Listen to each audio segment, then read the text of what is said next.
Secretary, welcome once more for our briefing by the chair of the ministerial briefing team and the distinguished ministers who are here. So I hand over to Minister Trump. Thank you very much, Chief Secretary, and once again we thank you for coming for this 17th meeting decision matrix. I would like to introduce my colleague ministers who are here to take your questions. We have Honorable Professor Mthuli Ncube, Minister of Finance, and right behind me we have got the Minister of Health and Childcare, Dr. Obadiah Moyo, and we do have Honorable Penancy, Minister of Agriculture. So your questions will be tackled quite well. Thank you, colleagues, for coming. And once again, you are always partners, the fourth estate. Today, Cabinet received a report from the chairman of the ad hoc interministerial task force on COVID-19, Honorable Vice President KCD Mohadi. He presented the weekly report on the national preparedness and response to the COVID-19 outbreak, and this report was adopted by Cabinet. Cabinet was informed that the number of COVID-19 tests conducted so far had increased from 31,589 recorded on 17th May 2020 to 38,656. To date, the number of confirmed COVID-19 cases stands at 132, up from the 56 cases recorded on 24th May 2020. This translates to 76 new cases recorded over the last 2 days. Most of these tests which yielded these results were done on returnees who are quarantined in Masvingo, Beitbridge, and Harare. The number of those who have recovered from COVID-19 infection has increased from 18, which was recorded on the 17th of May, to the current 25, while the number of deaths remains at 4. The number of active cases now therefore stands at 103. The latest cases have largely been imported through returnees, mainly from South Africa and Botswana. Only one case of local transmission has been recorded. Cabinet was advised that Wilkins Hospital and Paringatwa Group of Hospitals are now ready to admit critical patients, while Mater Dei and all provincial hospitals are ready to admit mild cases. Meanwhile, security at quarantine centers is being tightened in order to ensure that those returning from abroad do not, especially the convicts, do not escape. Local traditional leaders and local authorities are enjoined to report non-absconders and illegal returnees to authorities. With the opening of schools now imminent, Cabinet agreed that schools cease being used as quarantine centers for returnees in order to allow sufficient time for disinfection. Cabinet further agreed as follows: that additional PCR testing equipment be purchased. B, that priority for testing will be given to the quarantine centers and those who came into contact with positive cases in testing for COVID-19. And C, that funding for construction of border roads, procurement of drones, and other related technical equipment in order to enable enforcement agents to effectively monitor the country's borders will be prioritized. Government emphasizes that the country is still under lockdown, and as such, exemption letters for essential services are still required for movement of those concerned. Furthermore, failure to wear a face mask in public is an offense which is liable to a fine or imprisonment. Cabinet also advised that His Excellency the President will be receiving donations from several companies at 2 o'clock tomorrow. Any companies who wish to donate should contact the Civil Protection Unit CPU for arrangements. The Cabinet received and expressed appreciation on the State of the Economy report, and this report was presented by the Minister of Finance and Economic Development, Honorable Professor Mutuli Ngube, and the Reserve Bank Governor. In tandem with other global economies, Zimbabwe's economy has been negatively impacted by the COVID-19 outbreak, and growth is expected to slow down. The drought experienced in the 2018-2019 and the current season, coupled with diminished access to external sources of foreign currency, further compounded Zimbabwe's economic situation. There are, however, a number of measures, both fiscal and monetary, that are being implemented to address the challenges that the country is going through in the absence of financial support from international finance institutions. It is also stressed that the current price and foreign exchange rate fluctuations are clearly divorced from real economic fundamentals, and this can be attributed to speculative tendencies. The Minister of Finance and Economic Development and the Governor of the Reserve Bank will announce measures which should see the situation stabilizing in due course. The Cabinet considered and approved the payment of a 30% incentive to farmers who deliver maize early to the Grain Marketing Board. So the payment of 30% incentive for early delivery of grain to the Grain Marketing Board is what was discussed. This is over and above the maize producer price, which was recently announced by government.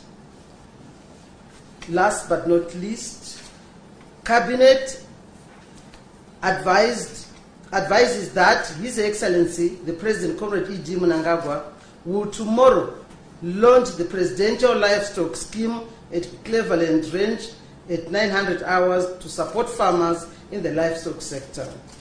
Piglets for piggery projects will be distributed to farmers, to colleges, universities, and other interested institutions, war veterans, and youth and women groups at the event. I sincerely thank you. Back to you, Chief Secretary. Thank you very much, Honorable Chair.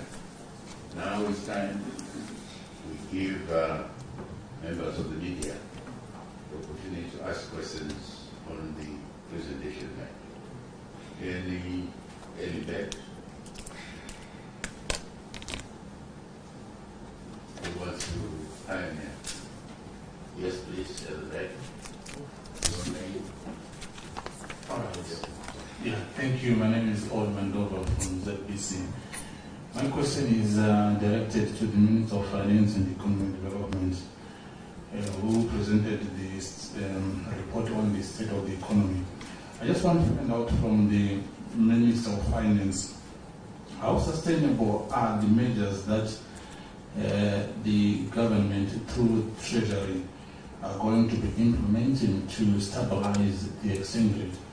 Just recently, as in yesterday, there was a ruling to the effect that which upheld the decision by the Reserve Bank to suspend Econet, some of its agents' lines which were sort of put to be fueling market activities. So I just want to find out how sustainable in the long term are those measures going to be, given that just 2 months ago we saw the suspension of the fungibility of the old mutual shares and other shares which were also said to be fueling the exchange rate. So that is my first question. Then the second question goes to the Minister of Lands Agriculture.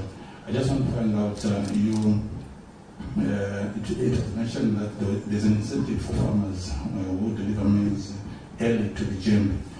I also want to find out, since it is the onset of the cotton marketing season, what are going to be the prices? I think the farmers are also expecting to find out from that. Thank you very much. Okay, thank you very much. Any other volunteer? Yes, please. ZBC News. My first question is to the Minister of Health. You spoke of the huge jump in the number of cases. My question is, are these new cases in quarantine? And if so, yesterday we heard you report that there are people who are escaping from these quarantine centers. And what measures have you put in place that these high numbers are kept within the quarantine centers? My second question is to the Minister of Agriculture. You spoke about the incentive for maize, but also we understand, or we know that the tobacco season is underway, and this year is highly affected by the COVID lockdowns and what's happening globally. What have you put in place also targeting farmers that grow tobacco in the country? Thank you. Okay. Thank you. Any other volunteer? Yes, please. Thank you, Takuchi Mbaki from Zimbabwe TV. My first question goes to the Minister of Finance. The Minister of Information told us growth is expected to slow down by what percentage? And by what percentage is the growth expected to slow down, right? And then what are you going to do about subsidies, especially in the fuel sector? Because economists have been calling for you to stop subsidizing fuel and take a similar approach you did with electricity tariffs, where you stack them against the interbank rate instead of subsidizing. Then to the Ministry of Health, with cases rising, and what we saw in the papers today and in the media of what's happening in South Africa, where schools opened and now teachers are testing positive. What measures are you putting in place to ensure that children are safe in the event that they go back, though you have a petition to say some will start at this stage? What are you doing to ensure that people will be safe in those schools? Thank you. Okay. We have enough more than 4, I think. No, last one. Okay, all right. It's okay. Yes, please. My name is Blessed Mhlanga from Hutchinson TV.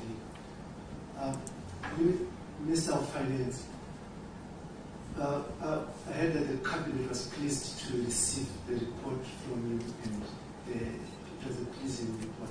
But what exactly was pleasing about the report, given that as you admit that there's a lot of speculation and the prices are going up, and the rate, especially on the black market where the foreign currency is actually available, have gone haywire. So what exactly is pleasing about that? I also want to the issue on prices. I heard that you received the report from the COVID from the Vice President, Honorable KCP Mohad. In the past press conference that he held, there was an instruction, or rather an agreement with business to reduce prices to March 25. But those prices have escaped the roof right now. Does that mean that that agreement died? I want to understand if that agreement has actually died. And as schools open, lastly, the issue of price movements, especially in the economy, and the ability of parents to be able to pay school fees, especially given the loss of income. What is government doing to ensure that schools, especially boarding schools, will be able to accommodate and to be able to operate effectively, especially in this economic environment where the price of meal has just gone, it's just escaped the earnings of the people? Okay, that's the last chair.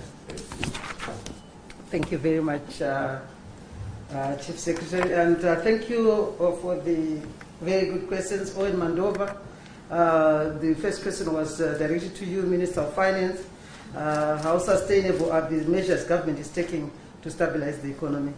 And they went on to ask about the eco-cash agents, the story in the papers, and also the suspension of fuel, the exchange rate Did I get that right? I hope you did. Yeah. Yes.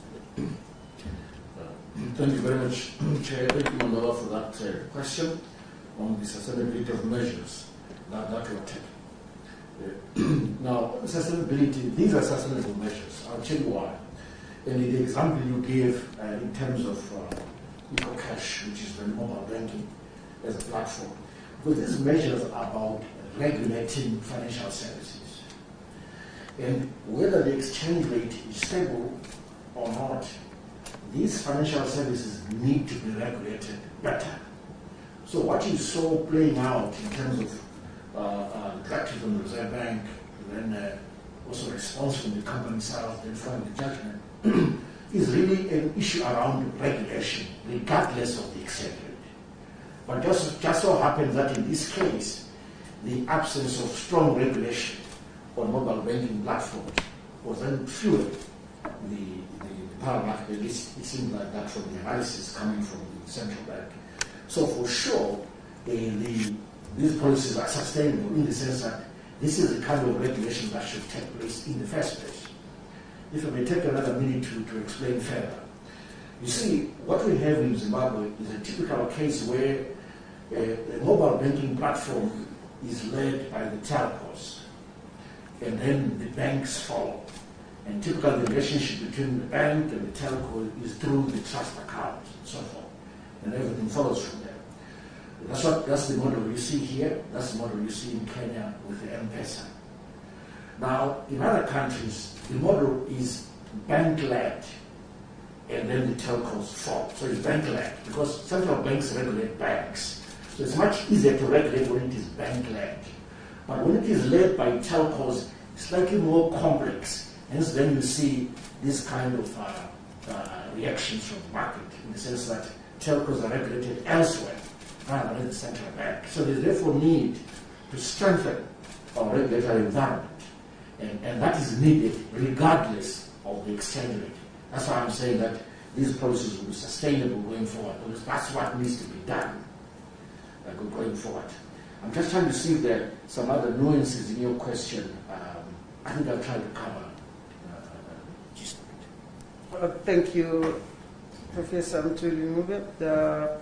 I now come to you, Minister of Agriculture, Lands and Resettlement. There is an incentive, you noted the incentive of early delivery of 30%, and now they would like to know, since this is the onset of the cotton season, what is the price which is being offered for cotton?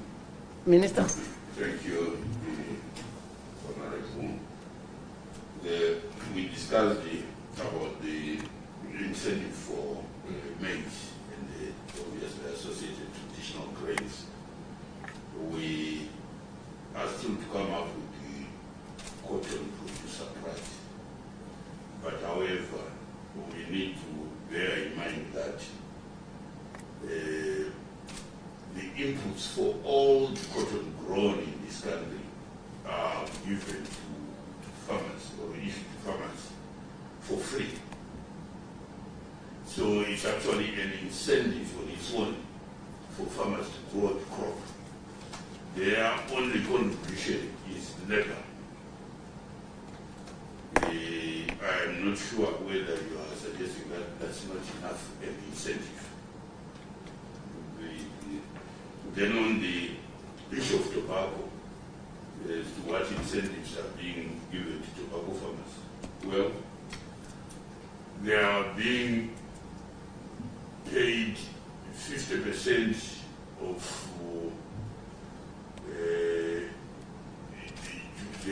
their dues in foreign currency, and the remaining 50% in local currency. Again, that should work as an incentive. They can import whatever they want, whether it's the agricultural inputs or household items. At least they've got access to the foreign currency, which other farmers do not have. Thank you. Thank you, Honorable Minister Perence Shiri. You have also tackled the question from EFAT SABC News. I realize about tobacco farmers. I'm sure EFAT, you got your answer for that. Good. Now we are again with EFAT's question That's Eva from SABC News. The question was directed to Minister of Health on the huge jump in the number of cases and what is really happening. Are they in quarantine? And also is worried about the escapees. What measures are being done to stop abscondees? Minister. Thank you very much, Chairperson. Yes, I can confirm that the cases who have tested positive are all from the quarantine areas, except for one, who's from Harare.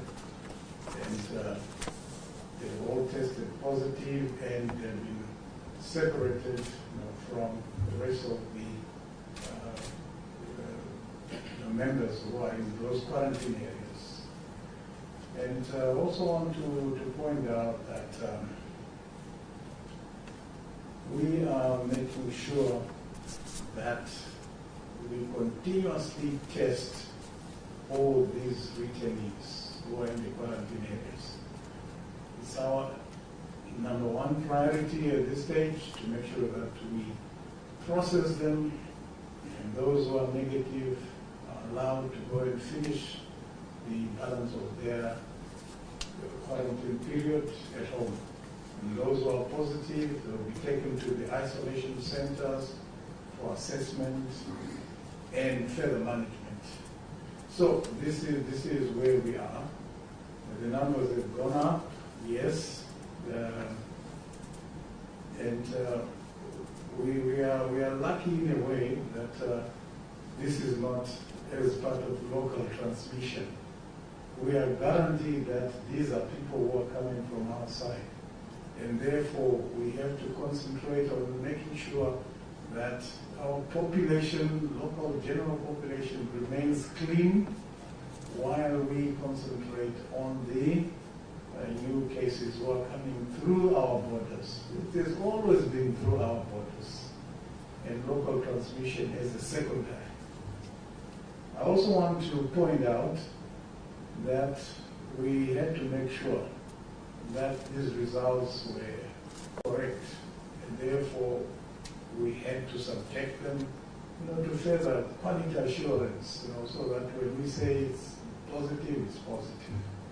So we had what we call inter-lab comparability, which means samples were taken from another lab, brought to another lab in Harare, the reference lab.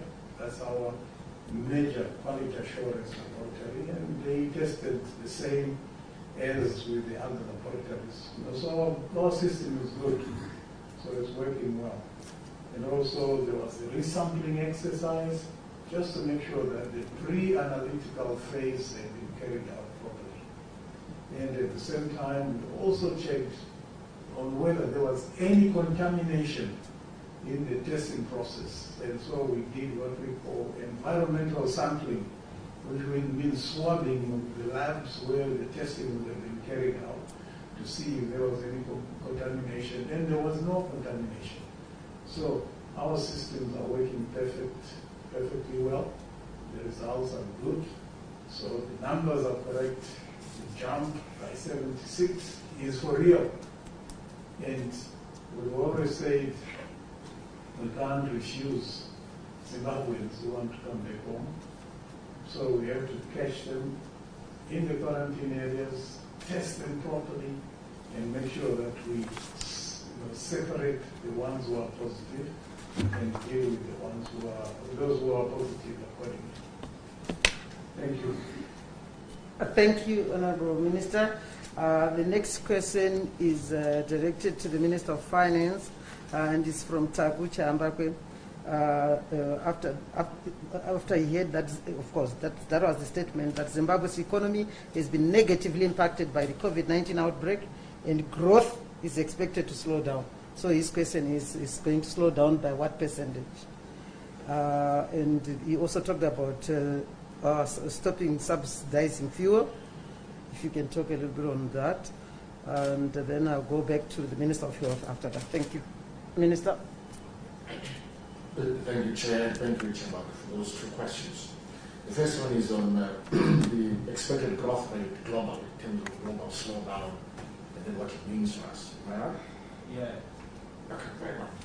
As the Chair also has explained, prior to COVID, we were expecting global growth to be on the order of 3.4%. Then once we hit COVID early in the year, everyone said, no. This situation is much bigger than the 2008 financial crisis. So we've got to revise global growth downwards. And when this case will be led by the IMF. If you look at the IMF global outlook, they've now put global growth at minus 3.0% for this year. So from a positive 3.4 now to a negative 3%. So a complete shift. So that's what has happened in terms of outlook. The advanced economies are going to suffer even more. The average rate of growth that's expected is minus 6.1% for the advanced economies. Of course, there is a range. We are hearing figures of 8% in Europe, even a similar figure in the US, but average minus 6.1%. So this is quite a serious situation. When it comes to sub-Saharan Africa, we see again a range of somewhere, negative 1% to about negative 5% or so, but the average is about minus 1.6% for sub-Saharan Africa. Coming to Zimbabwe will also fall within that range. That's the range in which we will fall as an economy. It will be negative. Now, I'm sure you're wondering, where is this negative growth coming from? Now, it turns out that there are different channels through which it is being transmitted. The first one is trade. Global trade is slowed down as much as 13%. And some scenarios are even more negative. I think more than 30%. The global supply chain has been impacted severely. You will agree with me. The other channel is tourism. There are economies in the world that rely solely on tourism. And the economies are basically shut down, especially in the Caribbean. Airplanes are not flying. We've had a 70% drop in global traffic in terms of commercial flights. Looking at commodities, the picture is a bit mixed when it comes to commodity prices, because gold is holding steady. In fact, it is up. Palladium prices are also quite robust. But other base metals have been impacted and prices are negative. And overall, the global commodity index did decline as much as 20%. So these are some of the channels, and these channels are very similar for Zimbabwe as well. We're seeing a slowdown in our own tourism, a slowdown in manufacturing because of the global supply chain, partly because of the lockdown. Agriculture has also been impacted. It's part of the supply chain. The mining sector has been impacted. That's why you see that our stimulus package is targeting those areas that are the channels of transmission of the crisis in the first place. That's how you impact it. So the way we design the stimulus package is focusing on those areas. I think I've gone longer than you expected me to on a simple question, but I had to give you a comprehensive answer, at least try to. Yeah. Now, on the subsidy, Chair, if I can... Please go ahead. Is that okay? Yeah. Only a second question about the fuel subsidy. Oh, I thought last year you were watching the figures. 2019, the fuel price kept going up. We were closing the subsidy. Since February, when we launched the interbank market, we noticed that the fuel price kept going up. That's what we're doing. We closed the subsidy. In fact, by year end last year, the subsidy for fuel was almost zero. But of course, you know what happens then when the Parliament starts doing this thing, it can open gaps again here and there. But we've done a lot in closing the fuel subsidy. And what we've tried to do right through in terms of reform of the financing of the sector is to concentrate on using letters of credit in sources of sourcing fuel. The advantage of that is that you then request the recipient of the LC to deposit cash. These are cash covered. And that also helps us manage the rates as well when we put the LC in place. And then the LC is nothing other than a loan, basically. It's credit. You pay 90 days, 180 days, or whatever the length is. But we've done a lot in closing that gap, and we will keep trying to do that to make sure that we don't, bust the government, the coffers of the government because of these subsidies. I thank you. Thank you very much, Honorable Mutuli. And then I come back to Honorable Bedaya Moyo. The question was from Tako again. With the cases rising up, what measures are you putting in place to ensure that our children who, with the imminent opening of schools, those children are safe? I just wanted to say this is also what the Ministry of Primary and Secondary Education, Minister Matema, is working on. As we speak, he is actually going around the country, inspecting schools and talking to the administrators there to make sure that once it opens, the conditions should all be met. But Minister, you can actually tackle that question. Minister Moyo. Yes, thank you for that question. The first good thing is that the rise in the cases is emanating from the returnees, right? Not from the local transmission. That is a good sign.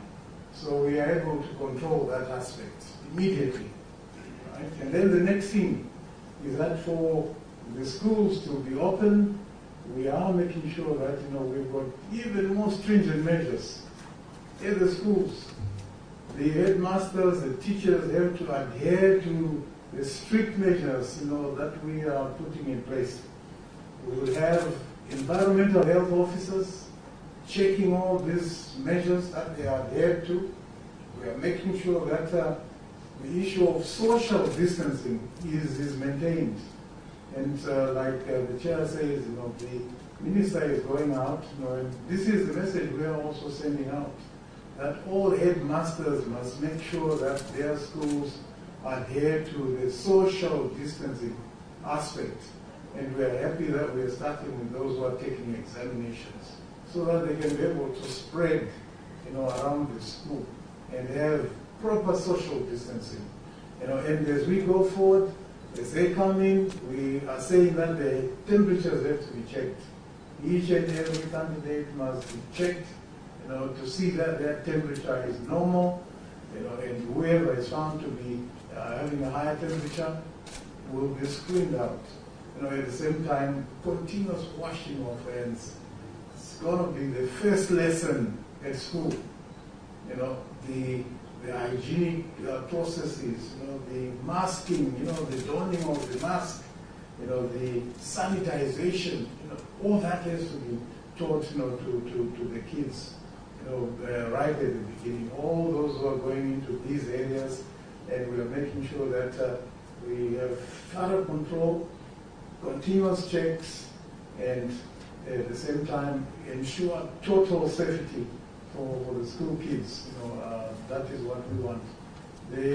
Yes, they are going there for school, but the initial school lesson is now going to be on COVID-19 and how to prevent it.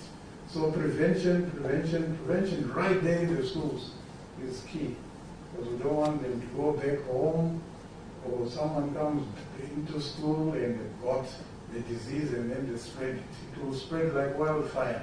So we have to be absolutely sensitive, to this issue and make sure that the kids, are well trained. They must be trained on how to be healthy themselves and all the means and ways of ensuring their own health and that they don't spread the disease. COVID-19 is not over yet.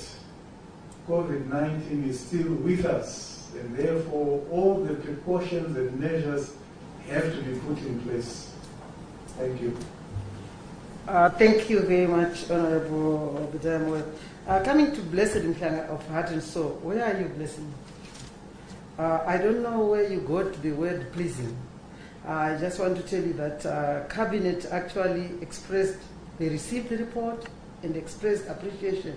And there was robust debate for more than 2.5 hours where all the challenges which I talked about were actually looked at.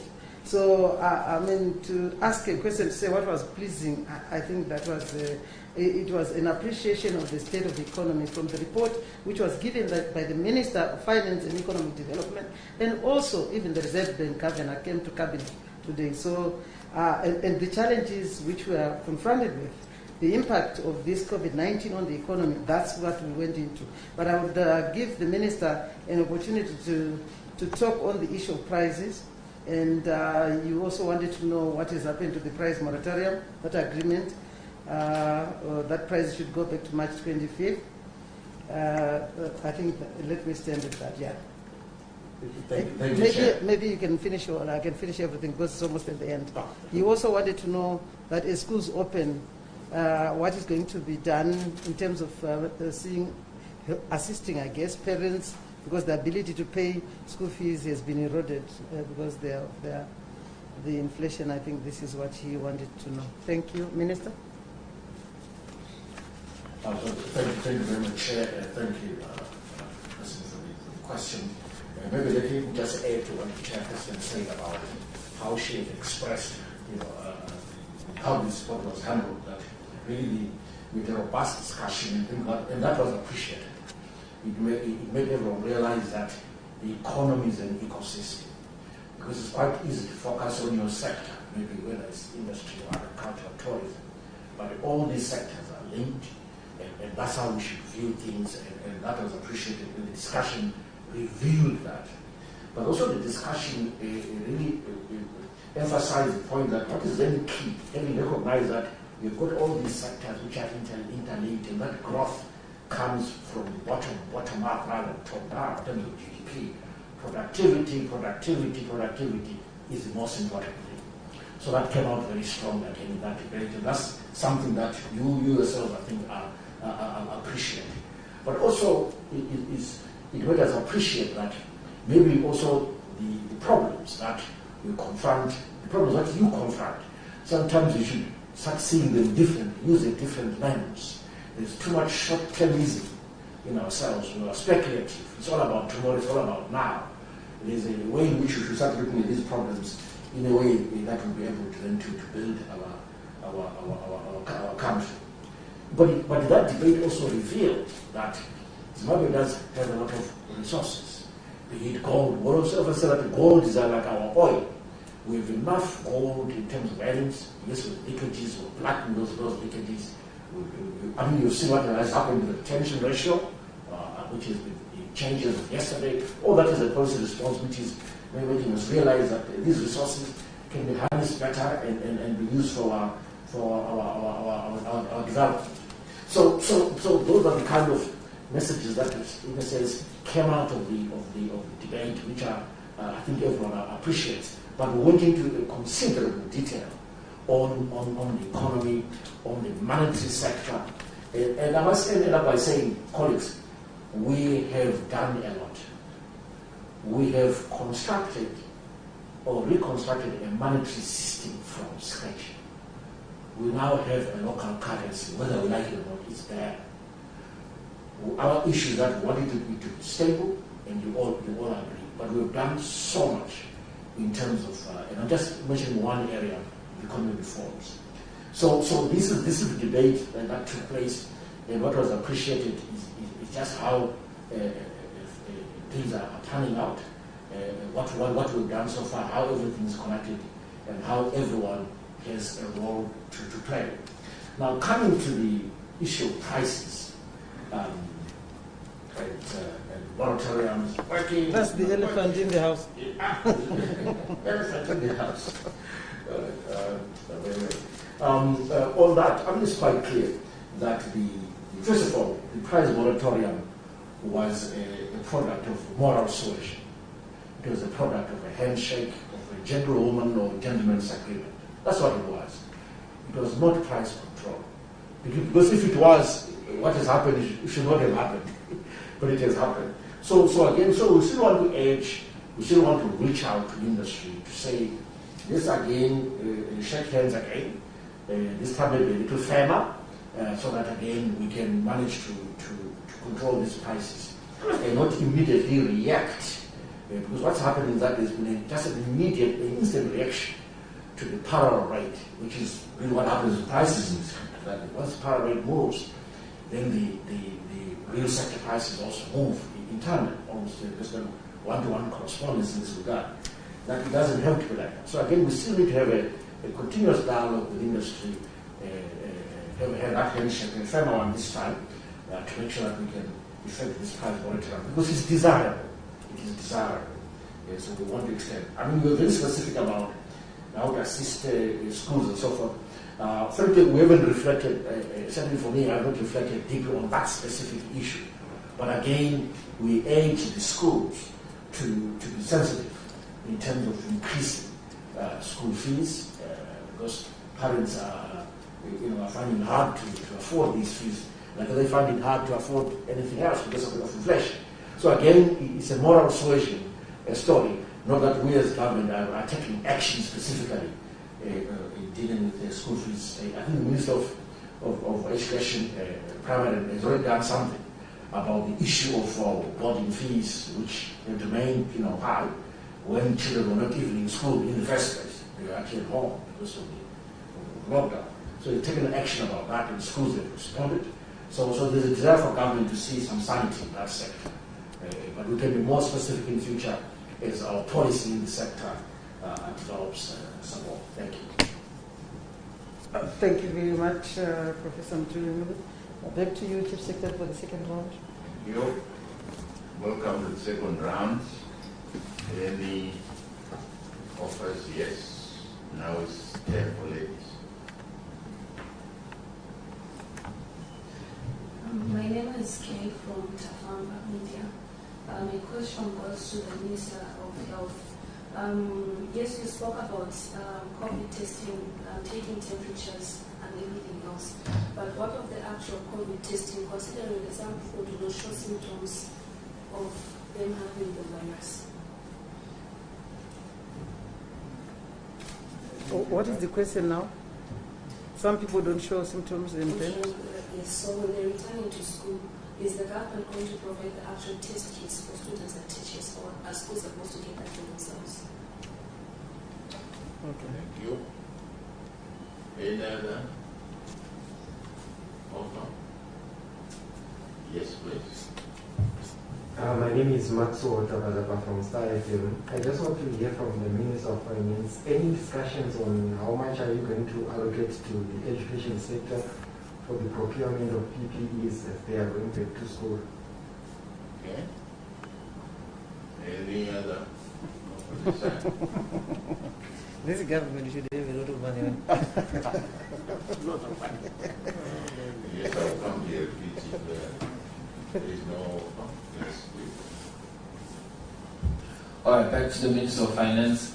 I just want to find out, given the gap between the interbank rates and what's happening on the power market, what's going to happen? Because the discussion out there right now is arbitrage opportunities are already arising in the fuel sector because of that gap difference.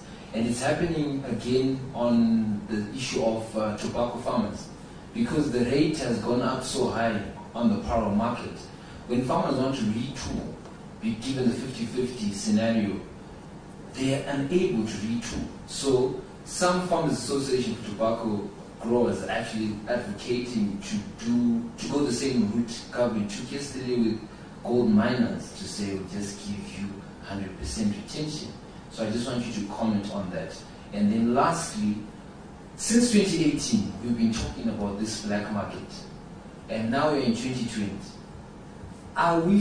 Is the government failing to deal with the black market and really solve these issues? Because when we step out of here and we also ask other economists out there, they come up with their own ideas as to how things work. We've been at forums where you have met with these economists, and it seems as if you're putting in one direction and they're putting in another direction.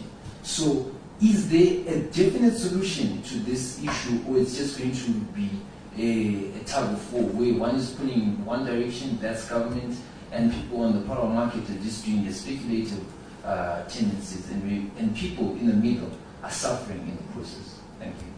Okay. Last one. Yes, please. Okay. Mine is just a follow-up to my question. I feel the Minister of Health did not adequately answer the question of the measures that is put in place to make sure that we don't have increased number of escapees from the quarantine centers. Then as a follow-up to that also, the issue of testing regarding the truck drivers that are allowed to cross borders. are they being subjected to rigorous testing, or are they just being screened?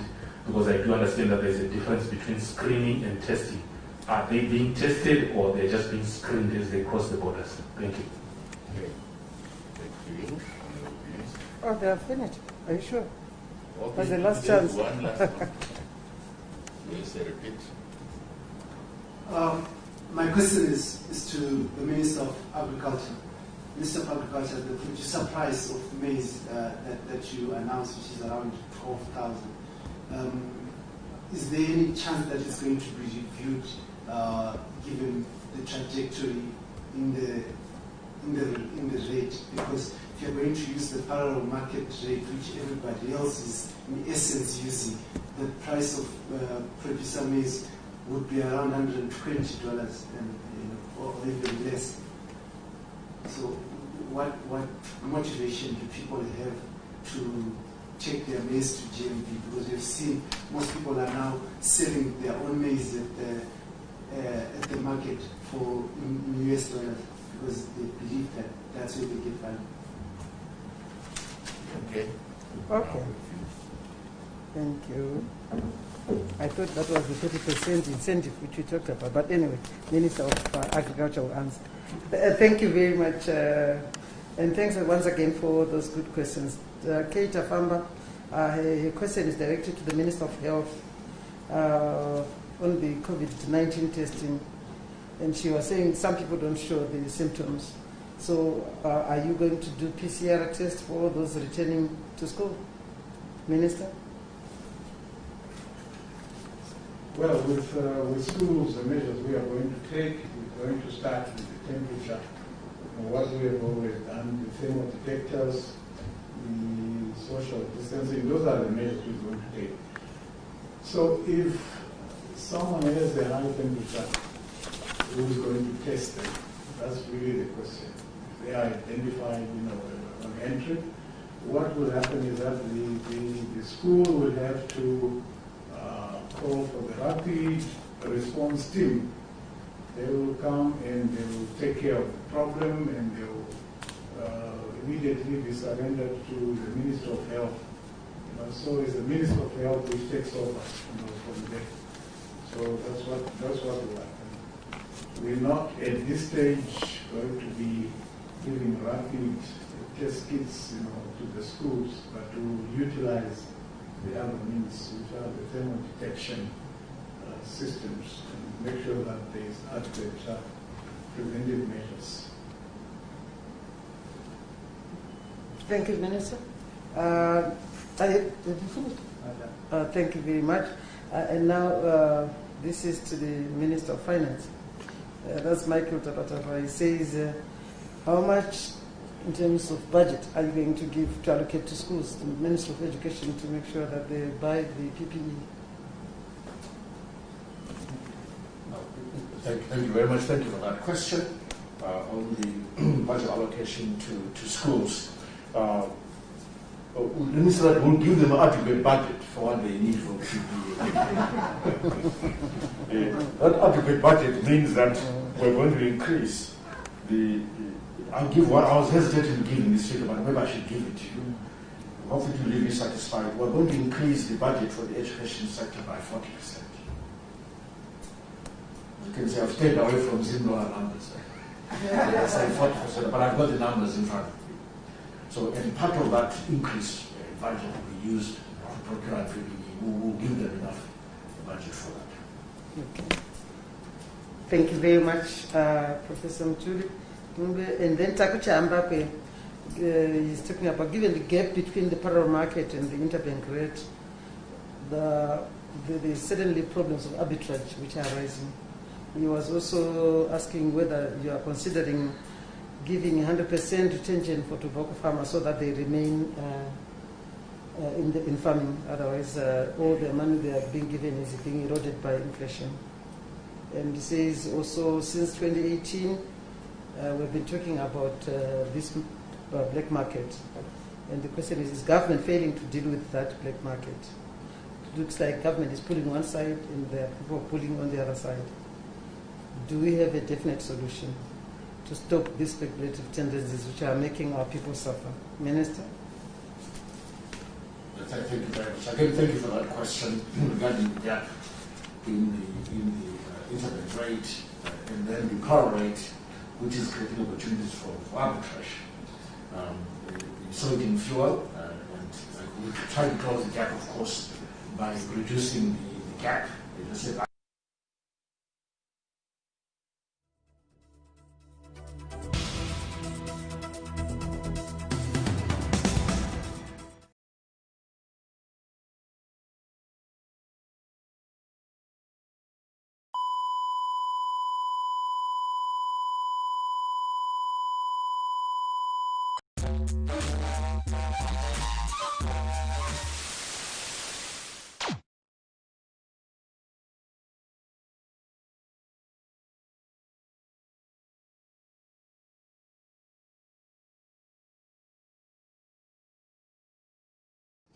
because enormous rent seeking, speculations or something. We want to continuously deal with that. Now, coming to the issue of the black market, you know what? Whenever any economy in the world is undertaking reforms, you often find a black market activities. Especially usually the black market is bigger, or power market is bigger, if the reforms pertain to the exchange rate system in the first place. In our case, part of our reforms are focused on the exchange rate system. So we should expect a parallel market to emerge. I just want to say that. It's almost a normal situation, but of course it's not a pleasant one. Being normal doesn't mean it's pleasant. It means that it is prevalent. Maybe I shouldn't say normal. It's a prevalent situation out there. So as you reform, then you have to deal with this spread between the power rate and the official market rate, typically your interbank rate. And we've had that spread, and it is fluctuated, sometimes bigger, sometimes larger, and it creates a lot of havoc. And the challenge for policymakers is always to close that gap. There is also, let's call it a tolerable level of that spread. Can you imagine if the spread was, let's say, 1% between the two rates, would you even worry about the power rate? You wouldn't worry at all, because the spread is so small, it doesn't mean much. But it's a spread nonetheless. So the wider it is, the more problematic. But the presence of the power market, the black market, is a typical feature of economies in reform. And our challenge is to close that gap, to make sure that it is put under control and it stops adding so much pressure on the pricing front, which it is doing, because prices are directly linked to that power rate. But I don't think you can completely eliminate it. As long as you're on some kind of reform agenda and the economy is trying to find its footing, you always have this gap in how goods and services are priced. Remember, this is the price of goods and services. So if you try to adjust or reform these goods and services, or the economy around these goods and services, the pricing will diverge in terms of official interbank, for example, and the power rate. But also there's another reason. If an economy is this informalized, 60% informalization, whenever you enact monetary policy, there are times when it is actually a blunt instrument. Sorry to take you to the bit of the classroom. When you raise interest rates, you expect that higher interest rate to transmit all the way down and impact consumption, because the price of money is now high, people borrow less, they consume less, therefore you bring inflation under control. Something happens to the housing market, that's the other transmission mechanism. But when the economy is informalized, it doesn't quite work that way. See? So again, the structure of the economy has an impact on how effective policy that targets the exchange rate, how effective that is. It's also a function of the structure of the economy. And we have that challenge because the economy is highly informalized. There's also high unemployment out there of the youth. They're looking for jobs. If they can sell some currency, they will, and that's what they're doing. So unemployment is part of our challenge, and we recognize that as leaders in government, that as a challenge we have to solve it, and then people feel less edge in terms of participating in that market. There are also issues around enforcement. acknowledge that they exist, we need to enforce better. And that's always work in progress. It's not easy to enforce policies. And then there's another point. Yeah, that's it. When reform, there's bound to be a power market. But let's work on that and get very close. All right, thank you. And SABC, Fatim Secure, you wanted to know measures which have been taken. I think in my report, I made it very clear that at quarantine centers, security is being tightened. And this is being done in order to ensure that there are no abscondees. And also, we have gone further. The enforcement agencies, the police, they are actually working together with the local traditional leaders so that they report non-absconders and illegal returnees to authorities so that we deal with this. And also making the communities understand that this is being done to protect them. So it's an issue which we are handling together with. And just to let you know that some of those who had absconded have been apprehended. So there is quite a lot which is being done there to make sure. But Minister of Health, you can talk on the issue of testing drivers. Those are on transit. Are they being subjected to PCR rigorous testing or just the rapid testing? Minister. Yes, thank you very much. Yes, we are making sure that everyone is tested, one way or other. And everyone who crosses the border as a driver, they have to be subjected, if they're in transit, to a screening process. So we're using the rapid test kits, for screening all the drivers. And if they are found to be positive, then they will go through the next part of the algorithm, which is the PCR testing. So we're being fair to everyone and also being careful. We do not want to just allow anyone to come through without having been checked one way or other. So it's a combination of the temperature and the rapid testing, very, very commonly done. But we're not going to do that at schools yet, as was being requested. That will come later. We want to study the situation first and be able to see what the incidence of the thermal detector sightings are like, and then we will move into it. It has to be scientific. We're going to use a scientific approach to all our, exercises, whatever we carry out. All the approaches have got to have a scientific evidence behind it.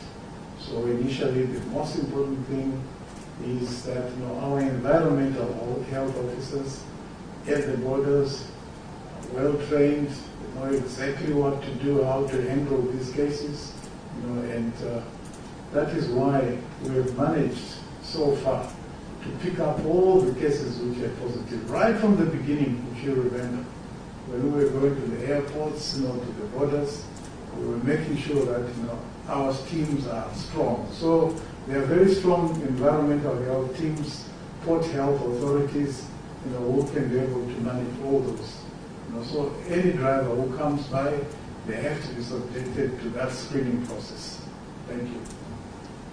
Thank you, Minister. And our last question for today is from Blessing Hlanga, Heart and Soul, and this question is directed to you, Minister of Agriculture. He said, yes, you did come up with a producer price of 4,330, and he was asking whether there's going to be another review since this has been eroded by inflation, and also what is the motivation for farmers to deliver their maize to GMB. Thank you. Minister. Thank you, Madam Chair. We are not reviewing the maize producer price. What we are doing is offering a 30% incentive for early delivery, and that will result in an attractive price of maize by any measure. So any farmer who wants to